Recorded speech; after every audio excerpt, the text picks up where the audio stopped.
আসসালামু আলাইকুম।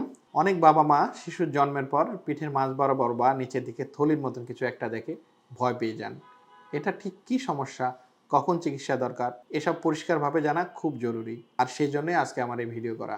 আমি ডাক্তার মোহাম্মদ নেফার রহমান, সহকারী অধ্যাপক, পেডিয়াট্রিক নিউরোসার্জারি বিভাগ, National Institute of Neurosciences and Hospital এবং chief consultant Bangladesh paediatric neuro care centre. আজকে আমি শিশুদের একটি গুরুত্বপূর্ণ জন্মগত সমস্যা নিয়ে কথা বলবো, যেটাকে আমাদের ডাক্তারি পরিভাষায় আমরা বলি নিউরাল টিউব ডিফেক্ট। এটি এমন একটি জন্মগত সমস্যা যেখানে শিশুর পিঠের হাড় ও নার্ভ পুরোপুরি ঠিকভাবে বন্ধ হয়ে যায় না।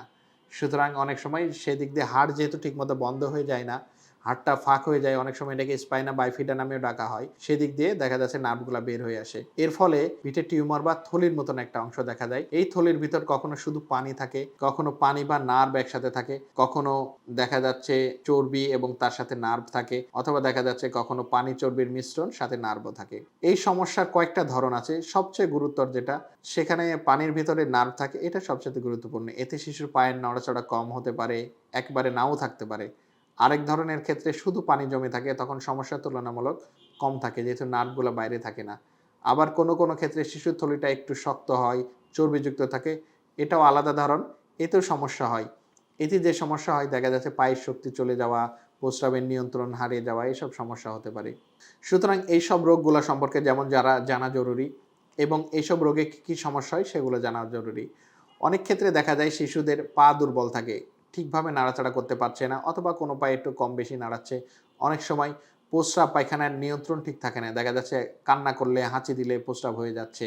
অনেক সময় দেখা যাচ্ছে যে বাচ্চার যে পিছনে যে থলিটা আছে সেই থলিটা ফেটে যায়, ফেটে গিয়ে পানি ওখান থেকে অনবরত পানি ঝরতে থাকে। এটা অতীব মানে জরুরিভাবে চিকিৎসা করা উচিত, কারণ এটা খুব গুরুত্বের সাথে নেওয়া উচিত। যদি পানি পড়ে, না হলে সেখান থেকে ইনফেকশন হতে পারে, এবং ইনফেকশন হলে সেখান থেকে মেনিনজাইটিস বা ব্রেনের প্রদাহ হওয়া ঝুঁকি থাকে, যা শিশুর জন্য প্রাণঘাতী হতে পারে। এবং এই সমস্যার প্রধান চিকিৎসা হলো অপারেশন।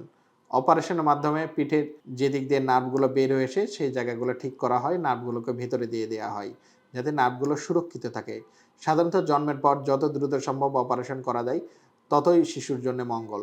সাধারণত আমরা বলে থাকি যদি পানির থলির মতন যেগুলো থাকে সেগুলো সাধারণত জন্মের ৭২ ঘন্টার মধ্যে করালেই সবচাইতে ভালো ফলাফল পাওয়া যায়। অথবা দেখা যাচ্ছে যেগুলো পানি এবং চর্বির মিশ্রণ সেগুলো সাধারণত কয়েক মাসের মধ্যে, উইদিন মান্থের মধ্যে করালেই সবচাইতে ভালো ফলাফল পাওয়া যায়।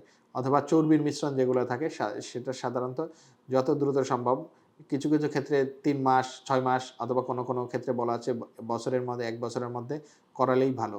কারণ যত দ্রুত করাবেন তত দ্রুত সুস্থ হওয়ার সম্ভাবনা বেড়ে যাবে, এবং এই নার্ভগুলো যে বাইরে বের হয়ে আসছে এবং নার্ভগুলোর ক্ষতির কারণে যে লক্ষণগুলো তৈরি হয় সেগুলো তৈরি হবে না, বাচ্চার সুস্থ হওয়ার সম্ভাবনা বেড়ে যাবে। তবে শুধু অপারেশন করলেই সব শেষ হয়ে যায় না। অনেক সময় অপারেশনের পর প্রস্রাব পায়খানার সমস্যার জন্য কোনো ইউরোলজিস্টের পরামর্শ দরকার পড়ে, অথবা পায়ের সমস্যার জন্য অর্থোপেডিক্স ডাক্তারের সাহায্যের দরকার হয়। পায়ের শক্তি বাড়াতে ফিজিওথেরাপি অনেক সময় কিছুটা ক্ষেত্রে গুরুত্বপূর্ণ ভূমিকা রাখে। সবশেষে একটা আশার কথা বলি, সময় মতো এই সমস্যাটা ধরা পড়লে এবং অভিজ্ঞ শিশু নিউরোসার্জনের তত্ত্বাবধানে যদি এর চিকিৎসা করা যায়, তাহলে অনেক শিশু ধীরে ভালোভাবে চলাফেরা করতে পারে এবং স্বাভাবিক জীবনের কাছাকাছি যেতে পারে। তাই পিঠে কোনো অস্বাভাবিক থলি, ফোলা বা ক্ষত দেখলে দেরি না করে দ্রুত একজন পেডিয়াট্রিক নিউরোসার্জনের পরামর্শ নিন। কারণ পেডিয়াট্রিক নিউরোসার্জন এ বিষয়ে দক্ষ, অভিজ্ঞ এবং সমসাময়িক জ্ঞানের অধিকারী, এবং এ বিষয়ে উনার দক্ষতাকে সর্বোচ্চ বলে ধরে নেওয়া হয়। সময় মতো সিদ্ধান্তই আপনার সন্তানের ভবিষ্যৎ বদলে দিতে পারে। ভালো থাকুক আপনার বাচ্চা, সুস্থ থাকুক আপনার বাচ্চা, সুচিকিৎসায় সুন্দর আগামী, এই প্রত্যয়ে বাংলাদেশ পেডিয়াট্রিক নিউরো কেয়ার সেন্টারে পথ চলা।